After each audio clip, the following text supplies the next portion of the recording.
Hello, hello everyone. Good evening and welcome to this special program to introduce you to the artists Rohini and Elisa, who are visiting us currently as part of the Connect India program of the Indo-Swiss Arts Council and the Pro Helvetia, which had reached out to ICTS to be the Indian partner for their for this Connect India program, which is spearheaded by the arts at CERN.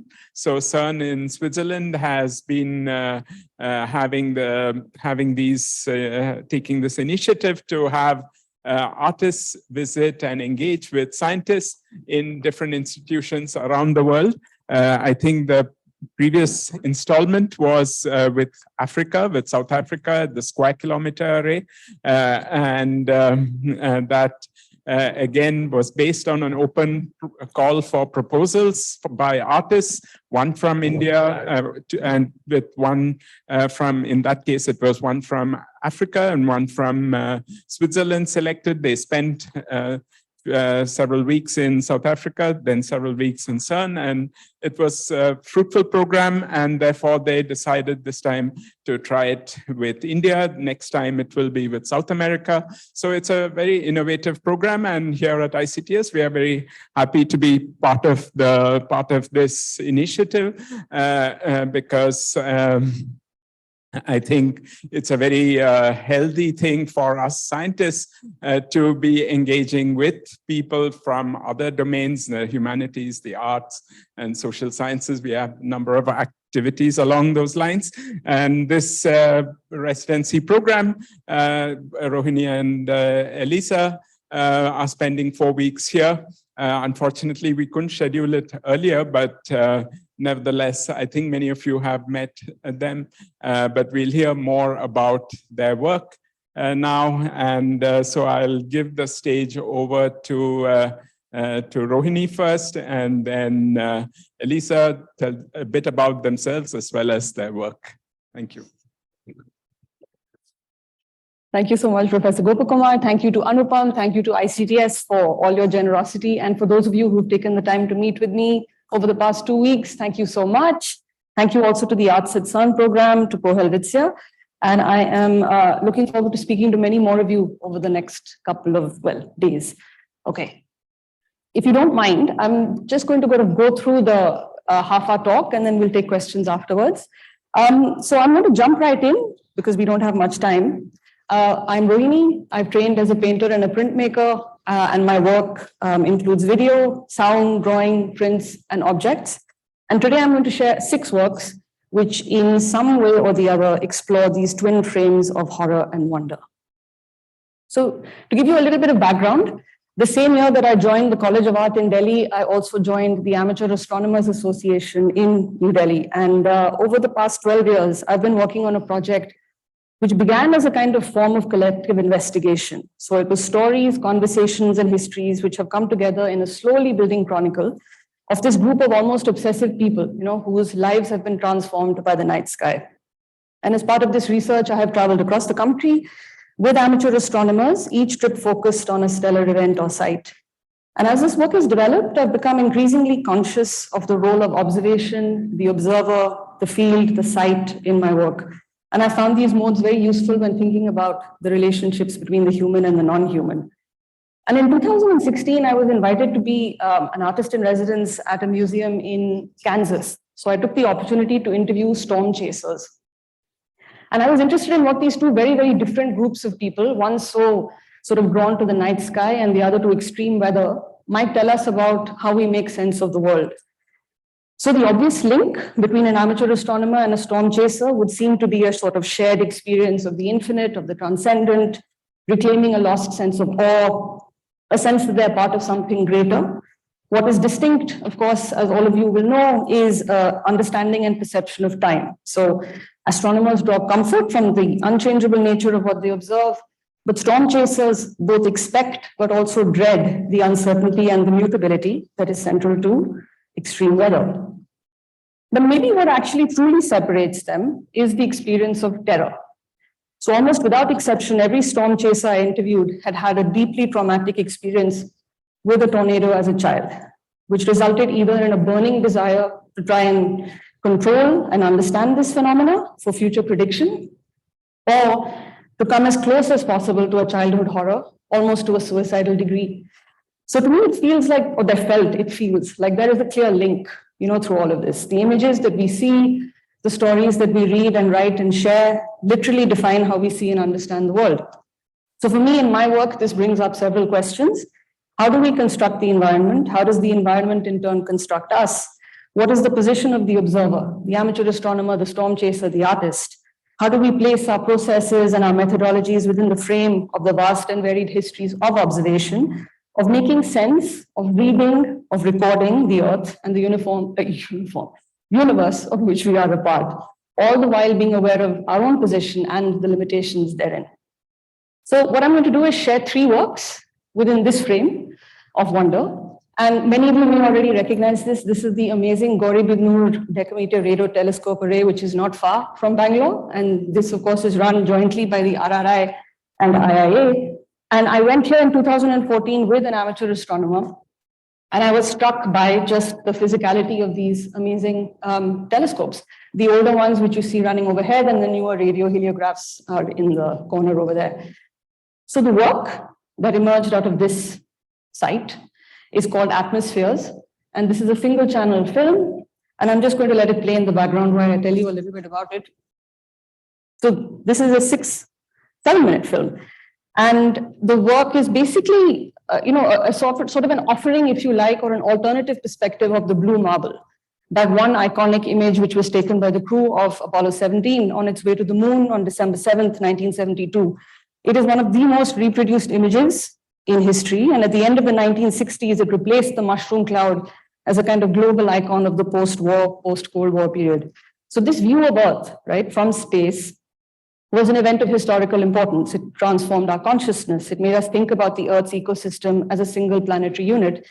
And our present as well, as shown by the climate debate, is shaped by this notion of one planet. But Atmospheres offers us something slightly different. It is our planet, but from our perspective on the ground. So the camera is pointed straight up at the zenith, and you basically see that the sky becomes a kind of mirror, and you see the Earth dissected and bisected by the fabulous telescopes or framed by the radio heliographs. The second site, also some of you may or may not know about. This is an amazing observatory which is at an altitude of 14,500 feet in Hanle, also run by the Indian Astronomical Observatory.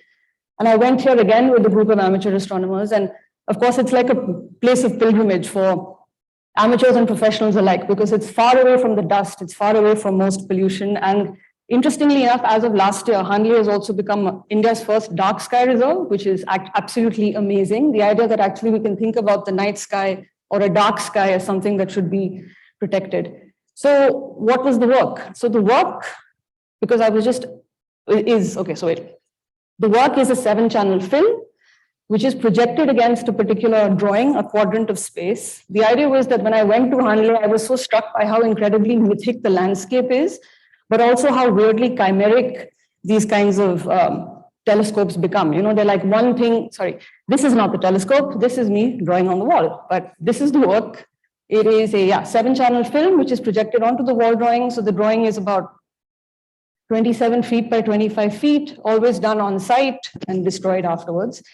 But the idea is that you get these 7 perspectives of Hanle, recordings of the site that I have made, and they sort of punch through the drawing, and you sort of get a really window into these really incredible spaces. The videos themselves are very slow.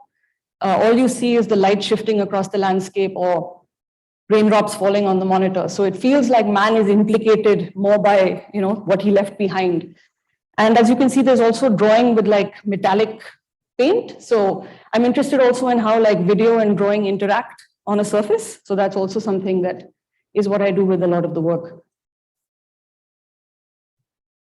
The last work I'll show you in this frame of work is brand new. It hasn't yet been shown actually. So yeah, this is like a reveal. It's called 100,000 Suns. And this is a 4-channel film that brings into conversation the geometry of the Earth, the moon, and the sun, but also conjunctions of event and sight. And again, a site is at the center of this. I don't know if maybe many of you already know the Kodaikanal Solar Observatory, which is in Tamil Nadu, has one of the most amazing archives of observations of the sun. And as an observatory also, it is a very interesting, complicated, complex site of observation. It was established in 1899 as a solar physics observatory, and it took over the observational activities of the Madras Observatory, which in its turn was established by the British East India Company in 1786. And today, of course, the Kodaikanal Solar Observatory is run by the Indian Institute of Astrophysics. And every day, weather permitting, since 1904, they have been taking images of the sun. So we're talking about more than 100 years of solar data, which is almost 11 solar cycles, or more than 157,000 distinct portraits of our nearest star. And these observations, as you can see, range from hand-drawn sunspots on small discs of paper, glass photographic plates, of course, old hand-drawn, handwritten logs, but also more contemporary H-alpha calcium K images. And for me, what is really interesting is that each of these observations, each of these tens of thousands of suns become sort of archetypes. They are conjunctions of direct experience and observation on one hand, but also information and data on the other. So the work that is developing out of this is looking at the archives of the sun held at KSO, along with my own data, which is interviews with amateur astronomers, eclipse chasers, data that I've collected over past eclipses, alongside data that NASA's Scientific Visualization Studio and Solar Dynamics Observatory makes available in the public domain. So this is what the work is, basically, 4 different paradigms, which look and foreground the reality that the site, the observer, the ways in which something is observed and collected changes the avatars that data takes on. So basically, 100,000 suns brings us the sun over a period of 120 years, observed by hand, by light, by photographic immersion, glass, darkroom, paper, voice, and memory. And what I'm going to do is, I'm not going to play much, but I'll just play you a 2-minute clip of both paradigms 3 and 4, which will be side by side. And while that happens, I will not see anything.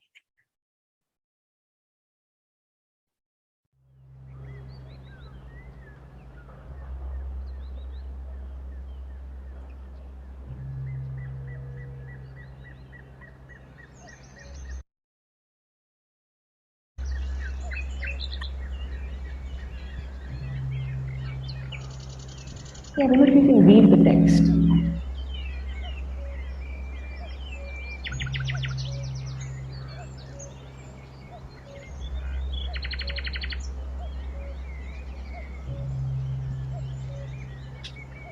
I looked at that eclipse and I said, God, that's me. Because I had never seen such intensity in black. I'd never seen the black of the moon with the corona on its side was speaking to me far more than the grandeur of the corona. It was telling me in its intenseness about how I felt, but how I cannot say it. It helped me suddenly find articulation.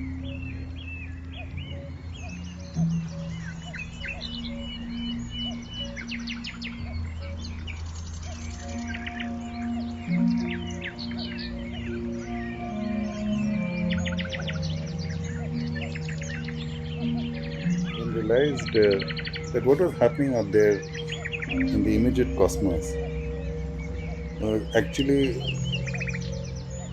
a superset. And we were one subset of it, and there's probably a greater subset below us. It kind of emphasized that the lay of the land, how things it kind of doubly emphasized the fractal nature of the universe to me. But what was happening there, those things speaking volumes, was in fact actually reflecting a consciousness whose own thoughts were bound by the parameters of darkness, which actually is not there. The moon is not dark, right? It's just in the background of the sun. It becomes the most intense darkness once seen. I've never seen a black shining. I mean, that seems to be a contradiction of terms. So, can we paint a black like that? No. Can we talk about it? I don't even think you can articulate it. Because at the end of the day, that eclipse represents, in many ways, a slant, a conceptual slant of the way we are.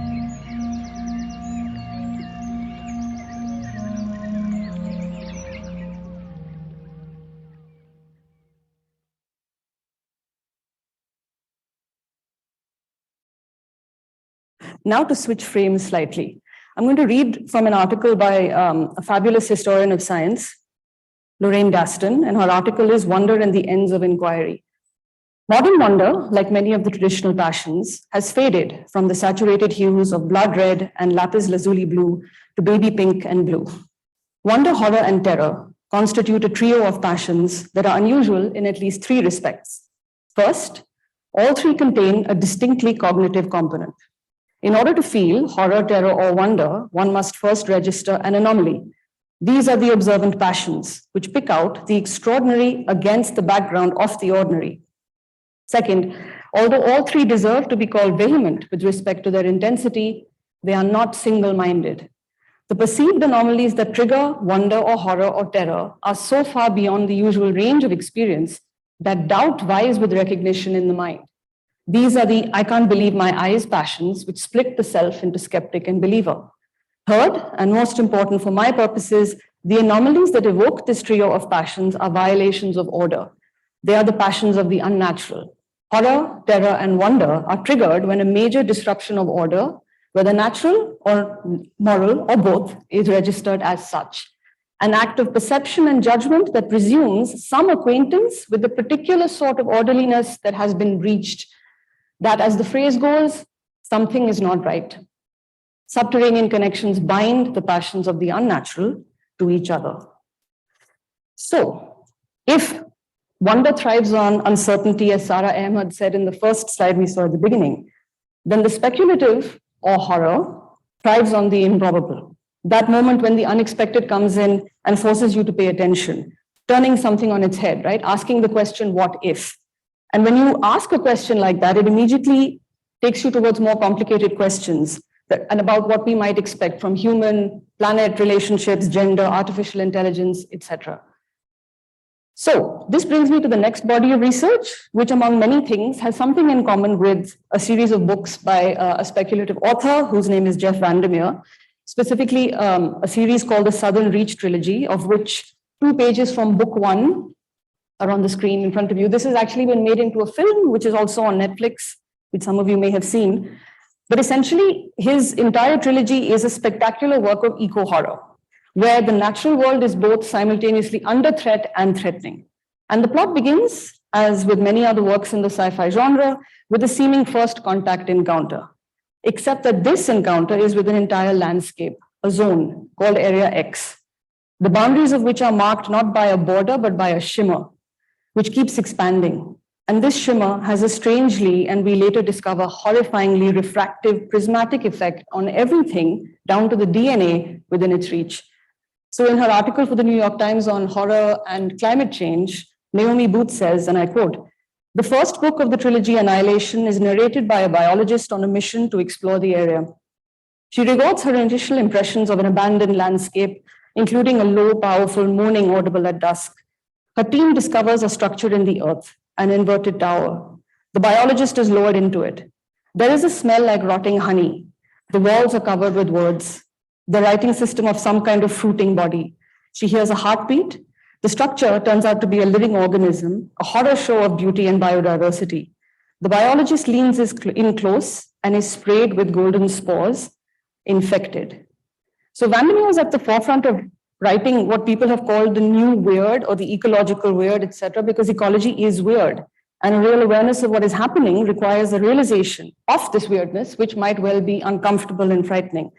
And his books offer one possible perspective of what the world might look like if there were no boundaries between nature and culture, us and them, and what that might look like, right? So this genre of fiction and other materials like it explore a much deeper, darker idea of ecology.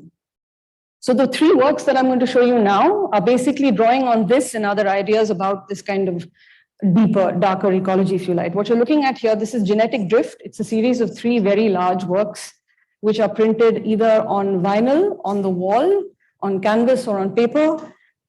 And what this is I call them symbionts. So each symbiont is a completely different kind of hybrid organic that exists somewhere between reality and fiction. It is made up of many, many images that I collect when I go to botanical gardens, when I just collect things, also images in the public domain, my own drawings.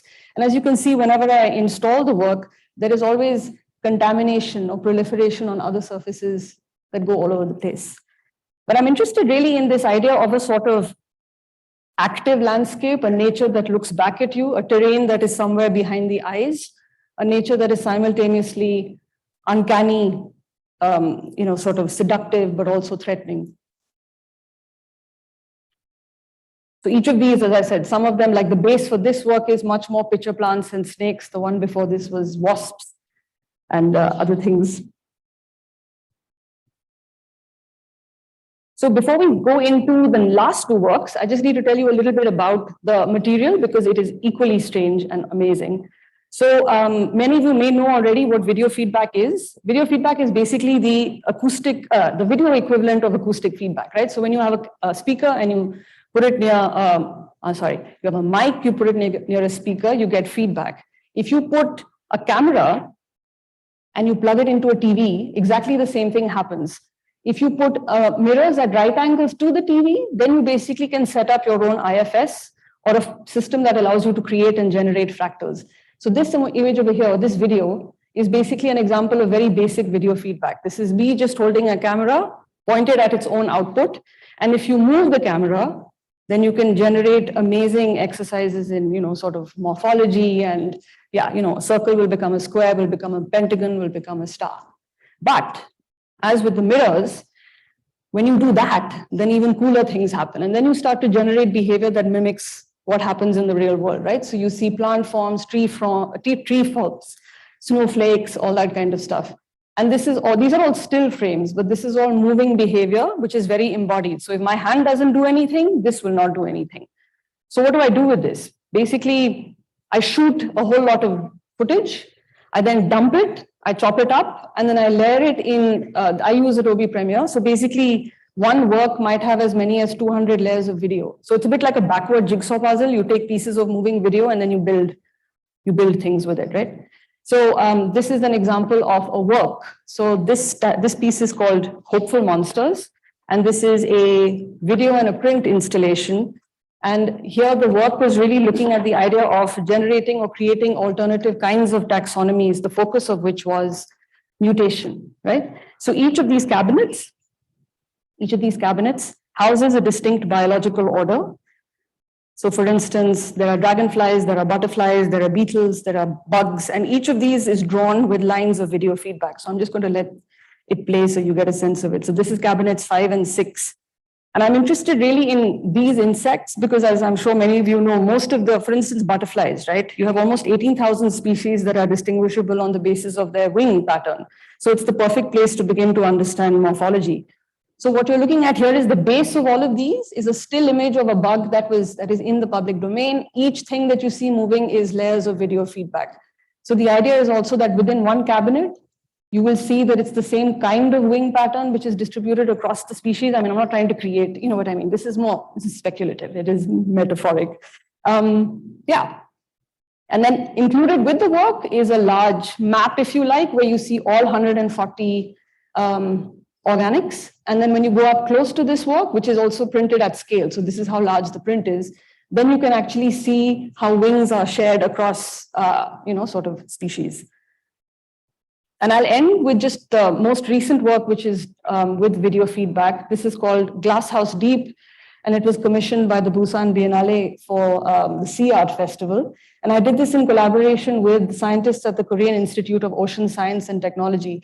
So they work a lot with diatoms and diatom migration in the South China Sea. And I was just I'm fascinated by diatoms because I'm sure you know already, diatoms are tiny little plants, right? They're little microfossils, they're all algae. But the amazing thing is, so like plants, they photosynthesize using light, but they also have a urea cycle like plants, which they seem to have inherited from some kind of horizontal transfer from marine bacteria. They also have the most incredible bilateral and radial symmetry. So for me, Glasshouse Deep is basically an exercise in taking the very small and seeing what happens when it sort of assumes a kind of planetary scale. So I'm just going to leave you with a short intro to Glasshouse Deep, and then, yeah.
Put on the lens.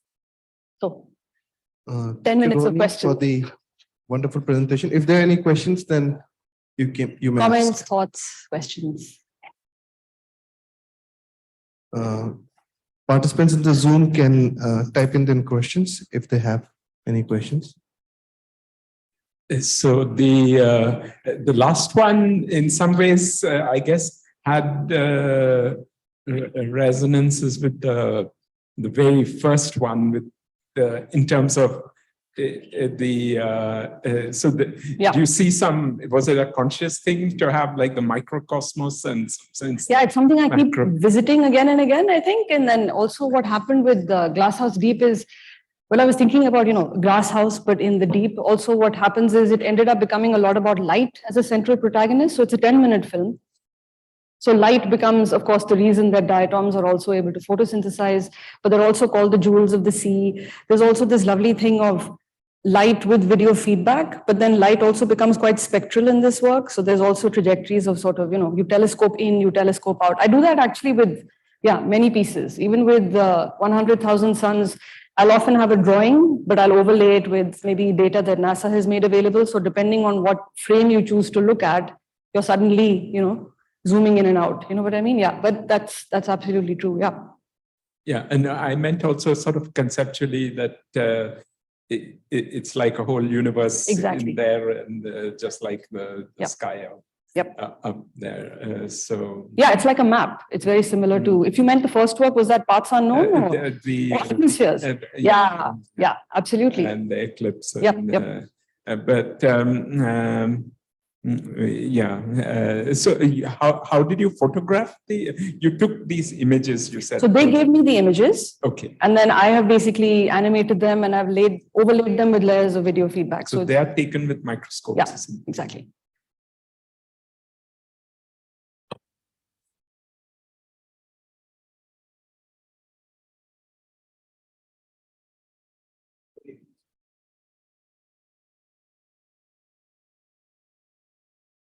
Thanks. Can you hear me? Yeah. Yeah. So the one where you had a lot of butterflies or bees flapping their wings. You said the flapping wings are made of like video feedback. But I saw different colors for different kinds of flies. Yep, that's just me having a lot of fun. Yeah. Right, but did the color actually come out of the equipment, or is that something? No, depends on what kind of equipment you record the video feedback on. So I've shot, I haven't shown that work here, but if you shoot on an old school cathode ray TV, you'll get a lot more blues and greens. If you shoot on an LED TV, it's a lot more like bone. So I've done other work which is much more like, it looks like a cross section of bone. It looks like X-rays. So yeah, it just depends. With this work, I was specifically, it's artificially, sort of added because I wanted to play a lot more with color. Yeah. I see. And the actual pattern of the motion, that's purely because of the equipment, right? That's not absolutely. And the cool thing is actually, I can show another work, but there's no, actually, I don't know how to, if I share my screen, it'll do something funny. But like there are other works where, it looks like you're drawing with lines of light that they go to stardust and then they become, it's quite amazing. And there's a range of behavior. Like some of it looks like stars, some of it looks like whirling patterns, some of them look like lines. It's difficult to recreate twice. So yeah, but there's a whole range of the kinds of behaviors you can generate. Thanks. Yes.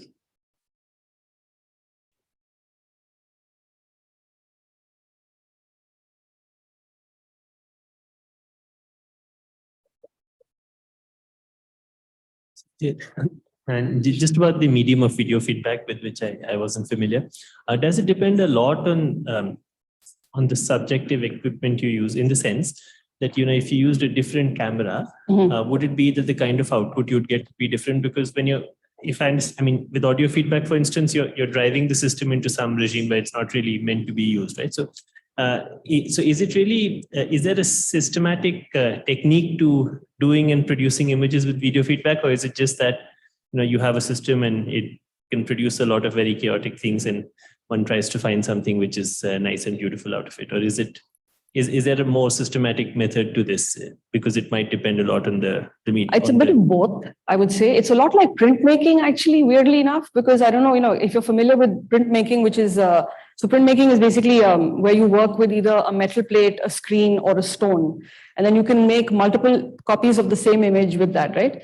But what's interesting is that so there's two parts to printmaking. There's the plate making and then the print making. And then the plate making is has a lot to do with what the print will be. So in a weird way, the material of printmaking will very often dictate what the print will be, if you see what I mean. And video feedback, for me at least, the way that I work with it is very much like that. So I would say it's a bit of both, where I enjoy the chaotic nature of what will be produced. I don't necessarily know what I'm going for. Like there are, so I'm interested more in the kind of diversity of what is possible. But in terms of the work, because some of the some of the material that was collected was about 10 years ago. But then what happens with the, changes depending on when I'm going back into the archive and what might happen with it. So it's both, I would say. Yeah. Yeah, so thanks. This is really great. I don't have a question per se, but I have two thoughts that struck me when I saw it. So the last work that you showed, I know it was about I forgot the word that you used, but I know it's like something in the sea or in water. But adding on to what Rajesh said, in my day-to-day work, I've seen simulations, like for instance, of protoplanets. Planets is just forming, say, in some disk. Exactly look like that. Same if you look at stuff in star clusters. It's just like million stars in a cluster. Looks exactly like that. So I think that nicely fits into the theme of, That makes me very happy. Thank you. And the second thing that I really caught on to is what you said, that, that people, astronomers and storm chasers are really in awe of this sky, say. But then you differentiated them by saying that one looks like storm chasers look at transient stuff while astronomers not.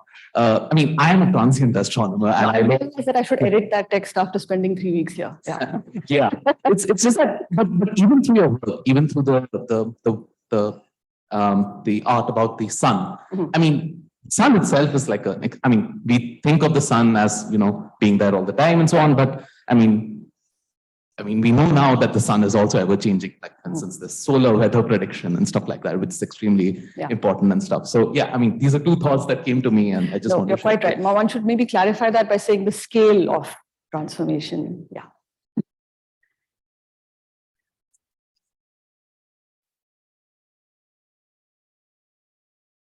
Yeah, so my question was pertaining to how do you place your work in the context of what has been done before with these data perhaps or others, and what connections do you make with So those where works? though? Where would we be looking for these framings? Matlab I within mean, the by art world? other Or? artists is what I'm saying. Like, have other artists done something similar to what you have done? Or Well, I hope not similar. or No, I mean, I think the amazing thing about a lot of what, for instance, I know that NASA's database is entirely in the public domain. So I know that and people have worked a lot with sound. A lot of artists have worked a lot with sound that is available and that has been sourced from a lot of these sort of, telescopes and things like that. I think there is a huge body of work where artists are interested in this kind of thing. And I hope that I feel like I'm very much part of that conversation. But yeah, in terms of, I'm not sure how to answer that question. I feel like I'm not else. sure what my question is either, but I just wanted to see what the larger picture of all of this is. So yeah, I mean, there are lots and lots of people who are working at the intersection of art and science, and that too defined so there's a very large community that is working with bioart. There's a large community that is working with many different sort of, perspectives. I mean, I'm sure Elisa will also be able to say something to this, but it's a big, very exciting sort of space. Yeah. Can I ask? Yeah, as for the images that you used for the video feedback for the wings of butterflies and other insects or some, like, do you use some sort of a scientific input in this sense that or do you just go by your eye as to whether it's looking fascinating and real as well? A little do bit. you use some ML based, some machine What learning, based? No. machine learning based, No. some because I'm aware of some of these advances in machine learning, which try and do that, like all of these AI I mean, that images. might be something to explore. I haven't done that yet.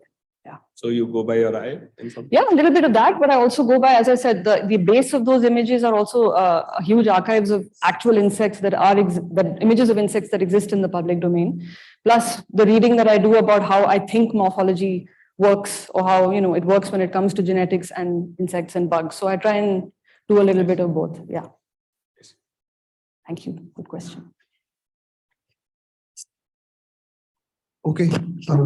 Thank you. Thank you for the presentation, Rohini. Super. Thank you. Artists will be available for our discussion after the talk. So I'll ask Elisa to come and present her work. Thank you, Rohini. So, hello, everybody. My name is Elisa, and I'm an artist, and I like time. And first of all, I wanted to thank ICTS, Art at CERN, and Pro Helvetia for this amazing opportunity to come here. It's been very enriching so far, and there's still some more time to go, so I'm sure it will be even more enriching. And at first, I will start showing you some sound from a work in progress. So yes, maybe let me know before how I structure the presentation. So I will show some sound from a work in progress. Then I will talk a bit about my artistic research, and with it also a bit about my methodology of work. And then I will go on to show some documentation of work that I did. And this will hopefully sort of like let you a bit understand how I function.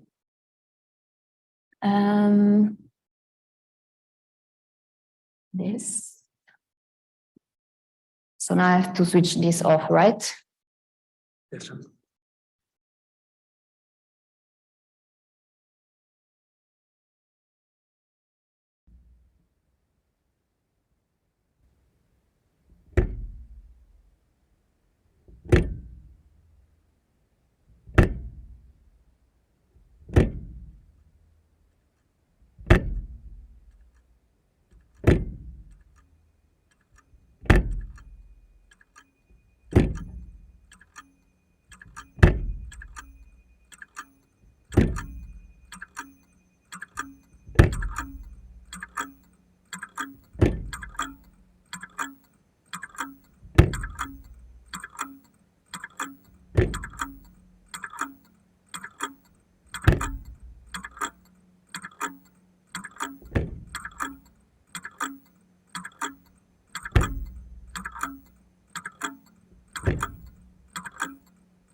So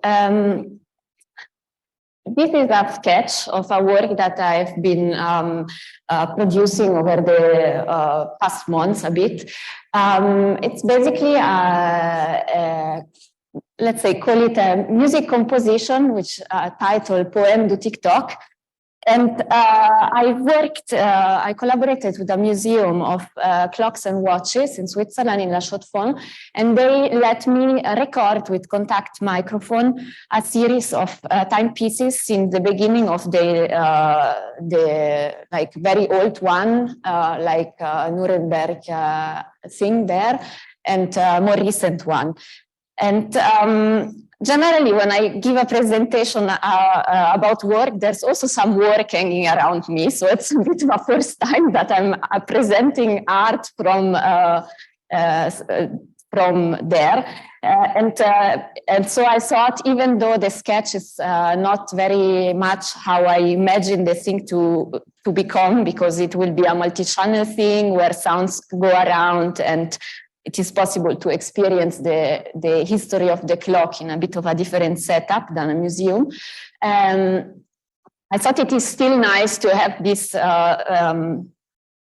let's call it like approximative experience of what an art piece does, because of course now I will show some work and tell about concept behind it and ideas and technique to build it, but then it's not the same thing as when you are in a place and the art is happening. So this was a bit just as a sort of introductory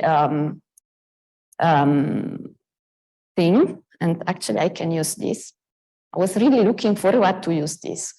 So the driving force of my artistic research and favorite subject is time. And my quest is to try to figuring out how this mysterious phenomenon changed over time itself.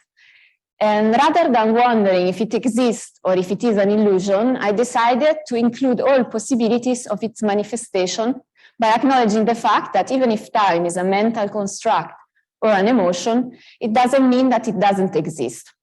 Similarly to love and affection or math, time has influenced humanity in too many ways. Its existence is therefore undeniable. What I do is I recombine variation of time's manifestation into artworks or poem.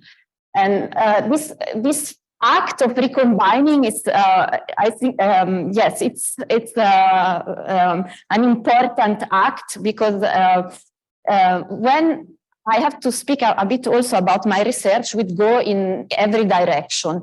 So my research, which at some point I decided to name chronomorphology, and it is a name that I made up, inspired by an activity. Once I was in a mountain with a geomorphologist, and we did this exercise of sitting and looking at the landscape and describe what we saw. And then by these observations, we were able, or he was able to tell how the mountains happen to become what they are nowadays. So I like this idea of observing things that we have in our surrounding, but because of their shape, we are able to track differences in the past. And I thought it is a nice way to also do it with time, because the general idea we have of time is that it is a static thing that keep on ticking, and everything else change in time. Or of course, here it's not a general idea, but the general public generally believes that. So, and so there are how can I say? I believe that there are three things that influence the most the change of time over time. Definitely there are more, but these three sort of cluster that I have figured out is, one is the time measurement systems. So all the devices that humans build to measure and record, not really record, measure time. So And the second cluster is the body and the perception, so how we perceive and understand time. And the third one is language, so communication of both the other things and also of the description of surrounding and thing. Of course, these three things constantly influence themselves also. But, and therefore it's a bit, you sometimes need to be very specific in what you research, but I generally research in many directions and then pick a few things that I then combine into artworks.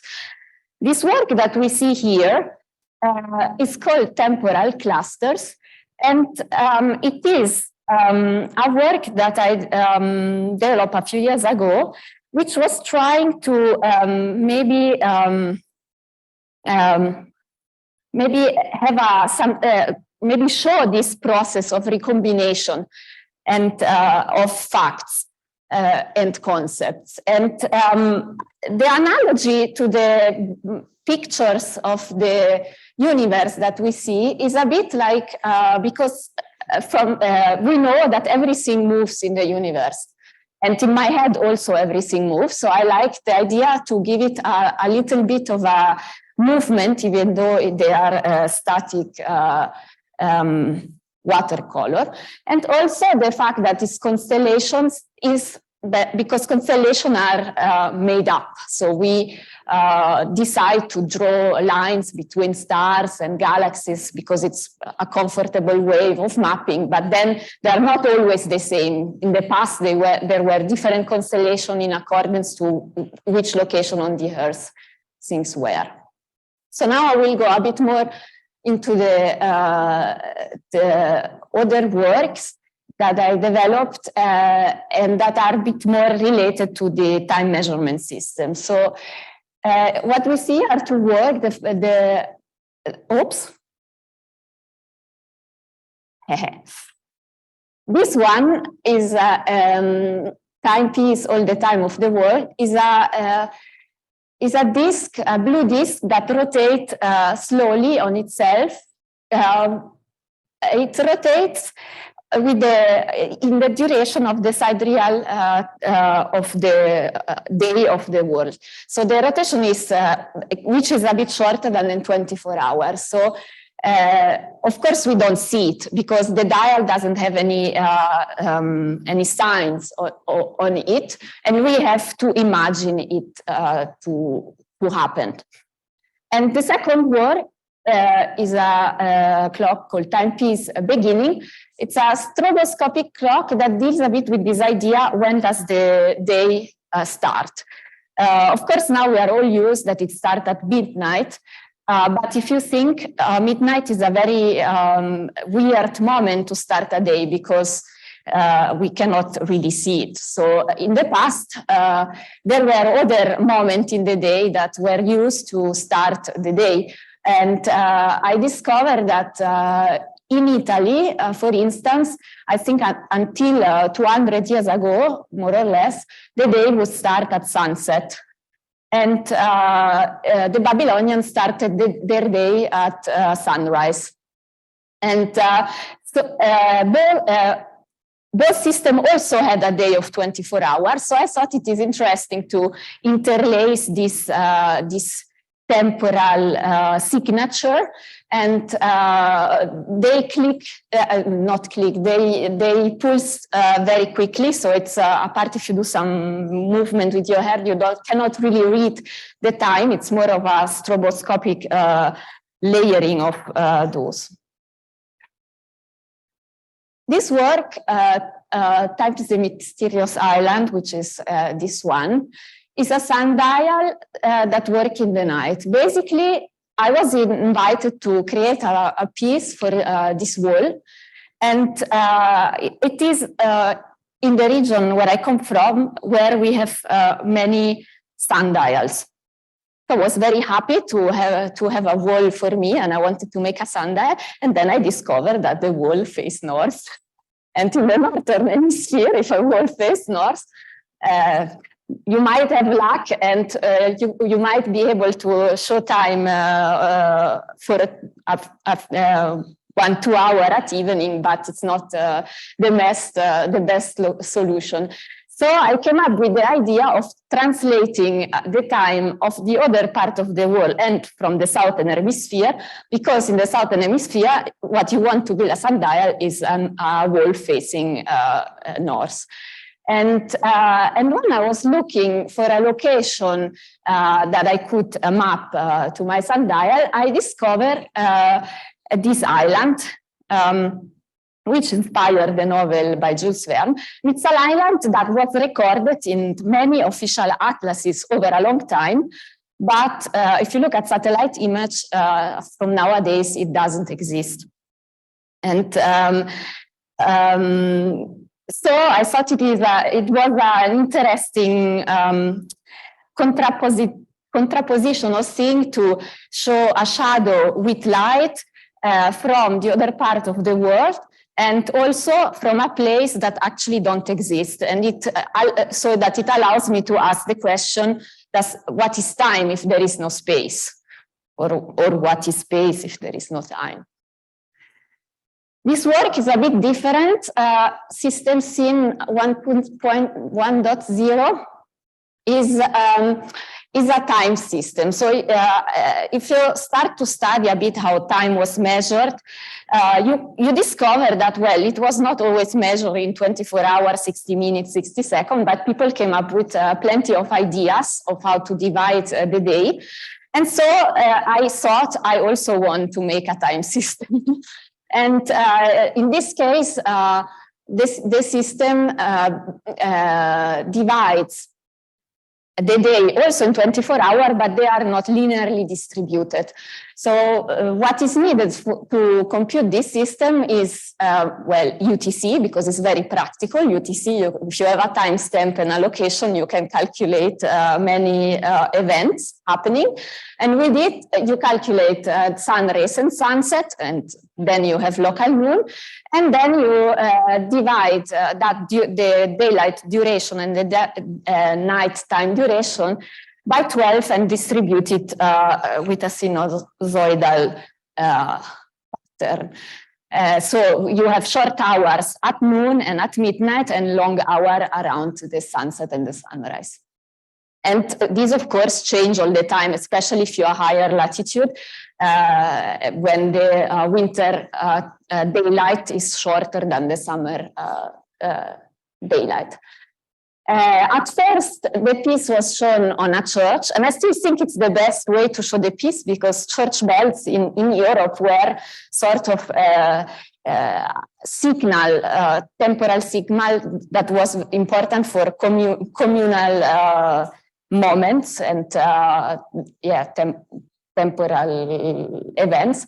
But it's not always so easy to find a church to show a work. So now I'm building some sculpture also that so that it would be allowed to have it running also in place. This work, Timepiece Martian Dead Beat, is also a clock that deals in this case more with the introduction of the use of a pendulum in clocks. And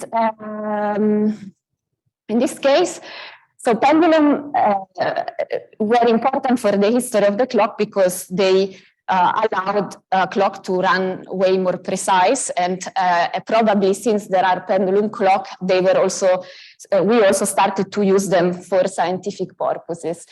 In this case, I choose to work with a mechanism which is called Graham deadbeat, and which is how can I say? Which was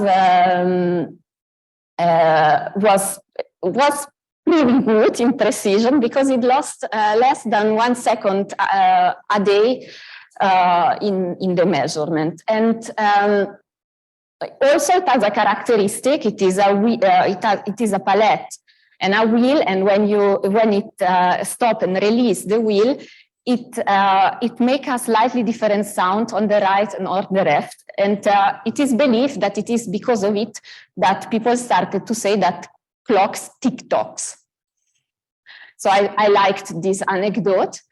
And also, of course, what we know about pendulums is that they work with gravity.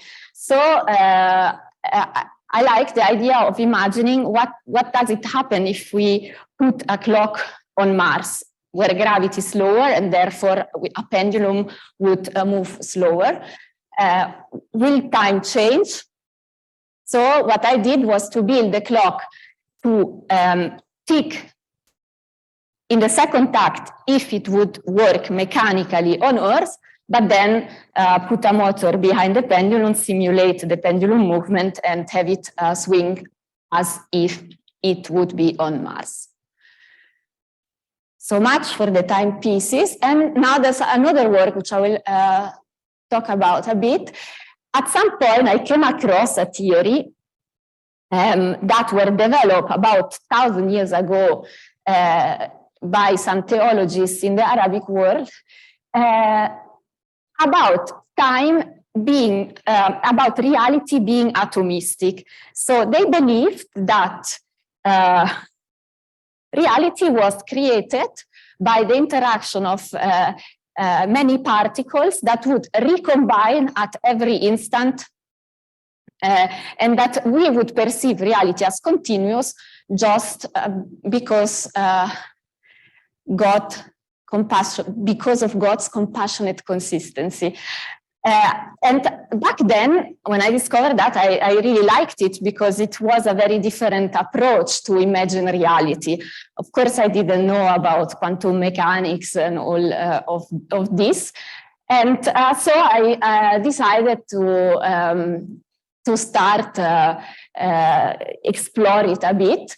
And I created this piece, which is an ellipse hanging in space, which symbolize a section of a light cone.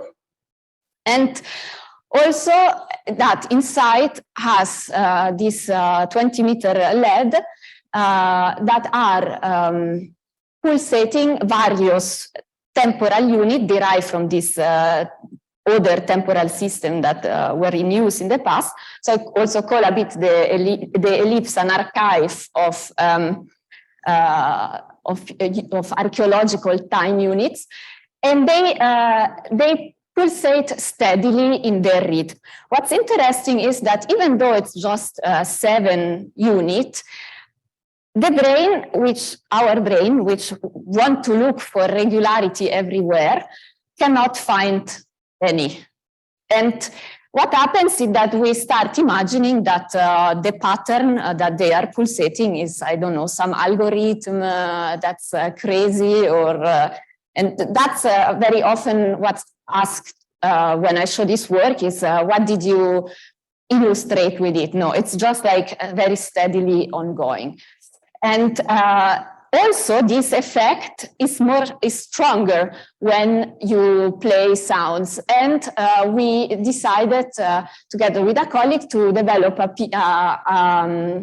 sound work, which was exactly also dealing with this, these perceptive glitches. So, for instance, in that case, in the auditory realm, so if you have pulses that goes very quick, at sometimes you will also perceive them as continuous, even though they are pulses. And also other things that we use were the fact that at some point, when do we understand language as such? When do we understand what it means, and when it becomes just sounds? And we made a composition. And I thought of like showing you a bit of the documentation. Although, well, in real life, it's a bit better, but still to give an idea. Okay.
Everything together, singers, simultaneous, coalescent.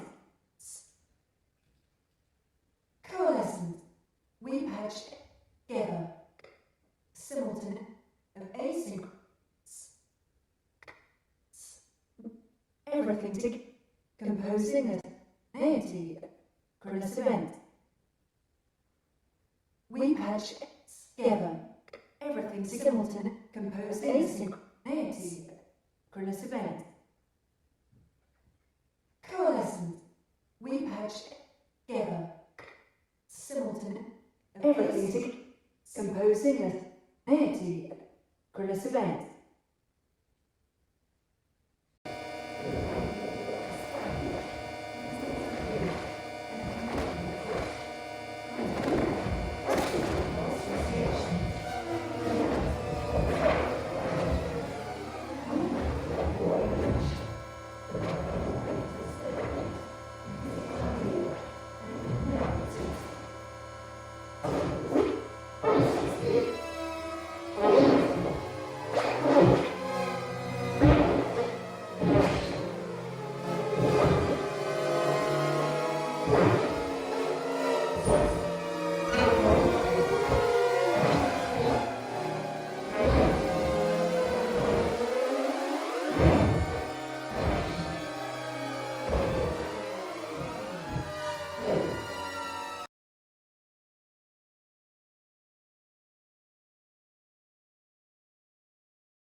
Yeah, so I think this was a bit just to give an idea.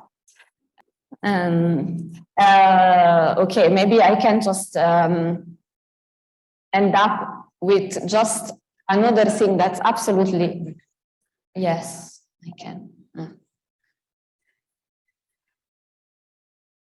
So this is also kind of a work in progress, not been shown from my studio.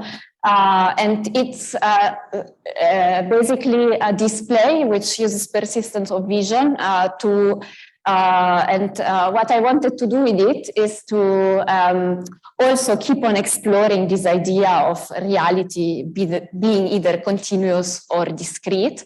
And in this case, I liked an analogy by the fact that everything digital is discrete because pixels or even sounds or everything is discrete. So basically here I blow up this characteristic. The screen has very low resolution, and it creates a cylinder in space so that it becomes kind of a magic experience, the very daily activity to look at digital images. But yeah, maybe we can finish here.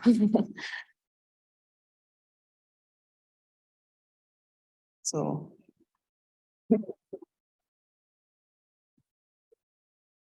Thank you, Elisa. If there are any questions, please raise your hand. We'll get you the mic.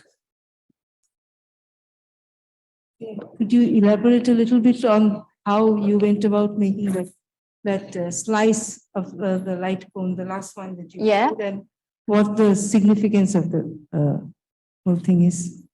What's the significance of symbolizing the light cone? No, of the whole idea behind the whole thing. And that well, the thing is a bit difficult. It's what I was mentioning at the beginning, because when you actually experience that thing in space, when it's put into space and you are inside of this ellipse and you have these flashing lights at you, which and you see things moving differently, this conceptual entity behind it, they take another sort of dimension. And when I'm here and presenting it, I can just talk about them, but then I cannot really unfortunately give you the experience. So but I liked I think I like the fact that it's really more about this idea of continuous reality or discrete reality. So the light cone is more of a symbol for a continuous reality, and this time unit and this blinking unit and all these sort of sounds, they are more of an idea of a discrete reality, and they are suddenly in space together to give you some sort of flashing stroboscopic experience. Yes. The different pieces of, you said you had some different units of time from different cultures. Yes. So the different colors were planned yes. with that Yes. periodicity. Yes.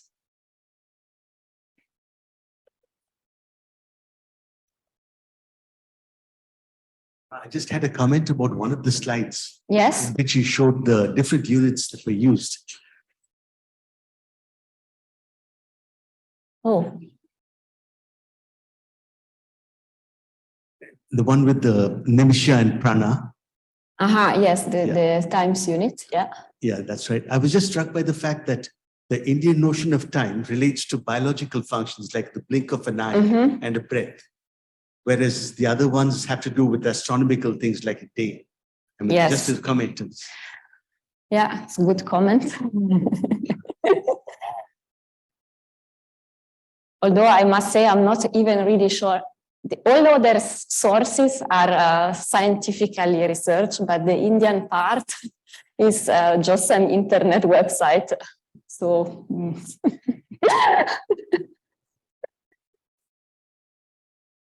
I guess that's when it becomes science fiction, right?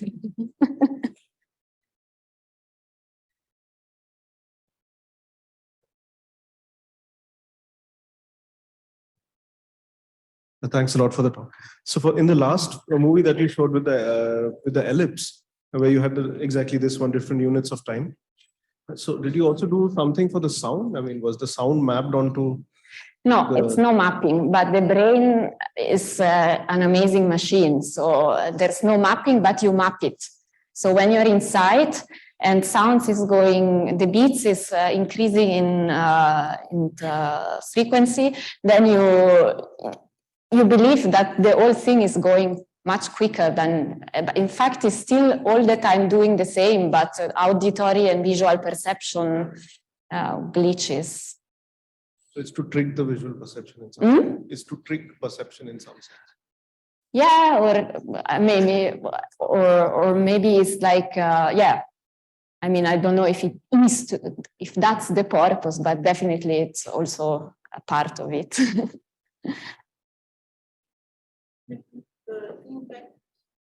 There's a sort of linking between the two perceptions, the light and sound. Yeah.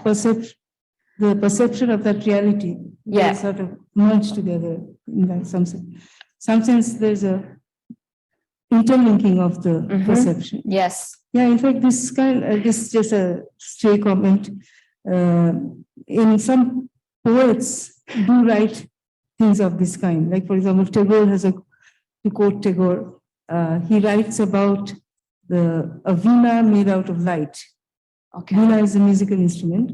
So reference to a beam of light as and connecting it to the sound of a musical instrument.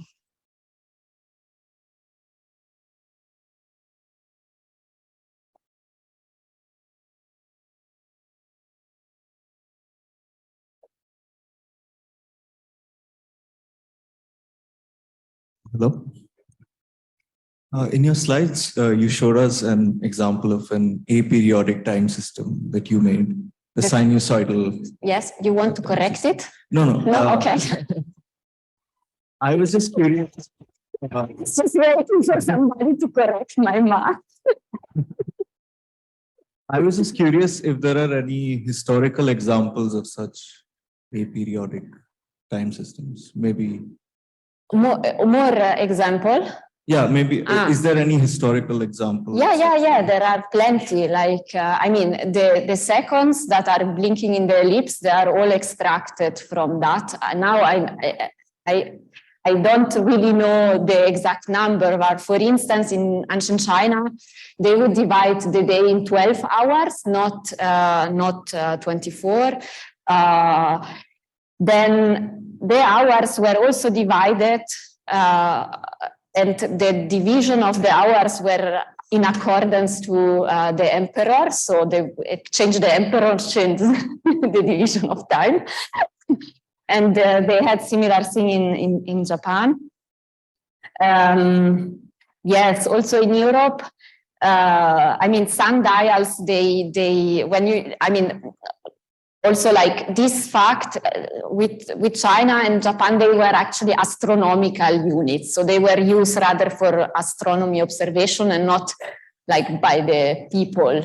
They were, I think it's just since last century that we live really by the clock and that we have minutes and all this stuff in our life. So before it was more or less. So, and the hours were also different. Like, yes, if you have a sundial, if you look at the development of the sundials, the hours were not always of equal lengths, because if you draw it in a, like if you make a sundial and you just put equal lengths, then the shadow will not go like the same speed. So you have all this like analemma and all this stuff that comes into it. So yes, so now I don't know in my head many time systems, but I could.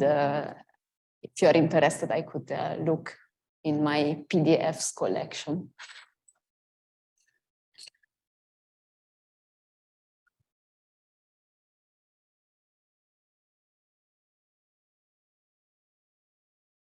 The working day becomes shorter or not? Sorry? The working day is shorter because of... No, I haven't. Use the microphone. I'm just asking if the working day becomes shorter with this new unit system? Or Shorter? the Working day. Do we have to work less hours? Okay. This, I mean, one thing I can say, because we had it running as a digital version for about half a year in a place I was working in. And it's kind of nice when the hour becomes shorter toward lunch.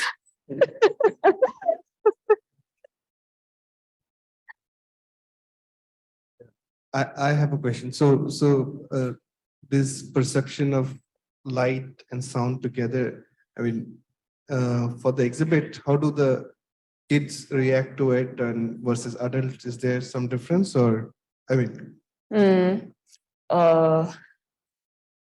I mean, they tend to jump around, what adults don't do, and they tend to really go inside the thing, which adults tend to not do. But apart from that, I don't know. The last show, there was also a dog. I'm trying to think what he did, but maybe nothing.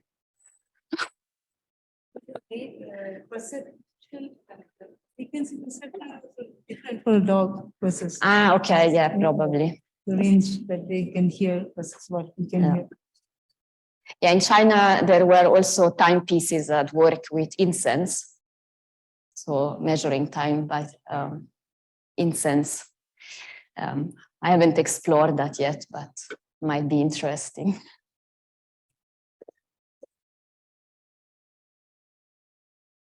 Okay, so if there are no more questions, then let's thank Elisa. Thank you, Elisa.